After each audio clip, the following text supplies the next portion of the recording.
We just witnessed the heist of the decade. Yesterday, a group of thieves broke into the Louvre in Paris and successfully made it out with 9 items potentially worth hundreds of millions. It's being called a national disaster because the items that they made it out with are historic pieces of jewelry, hundreds of years old, and used to belong to kings, queens, and royalty. One of the pieces belonged to Napoleon III's wife and contained over 2,400 diamonds. The 9th item that was stolen was this crown, but it was recovered broken at the scene. But what's even crazier is how these guys pulled it off. I mean, for starters, it was literally daylight robbery because they decided to go in around 9:30 a.m. on Sunday. They wore high-vis vests pretending to be construction workers. They pulled up in this van with a mechanical lift. It ascended to the balcony of the 2nd floor where they got through the windows using disc cutters. Once inside, they also cut through the display cases. They grabbed the items, descended down the basket lift again. They tried but failed to set fire to the van. Then got on 2 motorbikes, fled the scene, and were never seen since. Bro, they were in and out in 4 minutes. In fact, the entire thing lasted 7. Art detective Arthur Brand said that the heist was the theft of the decade and warned that police have about a week to catch them, and if not,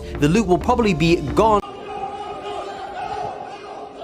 There was a massive heist today at the Louvre in Paris, like something right out of a movie. They disguised themselves as museum staff and entered when the museum was open in broad daylight and stole priceless crown jewels dating back to the Napoleon era. They had power tools, a crane lift. There was only 4 of them and they made it in and out in just 7 minutes. This happened around 9:30 this morning, and the group apparently targeted a wing of the Loop where construction work was ongoing. I mean, one of them was even caught on video acting as a construction worker wearing a vest and breaking into a glass cabinet and raiding jewelry that once belonged to Napoleon and his family. They then used a freight elevator resembling a ladder, propped it up against the wall, climbed up to the upper level, and then used an angle grinder to pierce through the museum's external window before climbing directly into the exhibition room. They then broke the display cases and stole 9 of the museum's most priceless treasures, including a crown worth 100 million euros, before fleeing on motorized scooters. Authorities are currently investigating and trying to find the people that did this.